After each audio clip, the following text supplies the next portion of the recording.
જય જોહાર જય આદિવાસી મિત્રો, આજે આપણે વાત કરીશું કે કોઈ પણ આપણે જૂનું રેશન કાર્ડ હોય એને એની અંદરથી જો વિભાજન કરી નવું રેશન કાર્ડ કરવાની પ્રોસેસ શું છે એ જાણી લઈએ. મિત્રો, વાત એ છે કે તમારા જૂના રેશન કાર્ડમાંથી કોઈનો છોકરોનું બીજું રેશન કાર્ડ બનાવવાની એના માટેની પ્રોસેસ.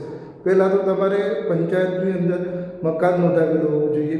બીજી વાત એ રહી કે ડોક્યુમેન્ટના પુરાવાની વાત કરીએ તો પહેલો એ પુરાવો હોય છે કે તમારું મકાન નોંધેલું છે એને ઘરવેરાની પહોંચ, અને બીજું આકારણી. ત્રીજા નંબરનું તમારે આધાર કાર્ડ, પછી તમારા પત્નીનું આધાર કાર્ડ, પછી તમારા બાળકોના જન્મના દાખલાઓ, તેમજ પંચાયતની અંદર તલાટીના નું પંચનામું ફોર્મ હોય એના જોડે સહી સિક્કા કરાવી ને જો પંચાયતના વીસીને આપવું. જો વીસીને ના આપવું તો તમારા તાલુકામાં, જે તાલુકો લાગતો એ તાલુકામાં પંચાયત મામલતદાર કચેરીના પુરવઠા વિભાગની ઓફિસમાં જવું અને ત્યાં તમને પુરવઠાની ઓફિસમાં એ રેશન કાર્ડ વિભાજન કરી આપશે.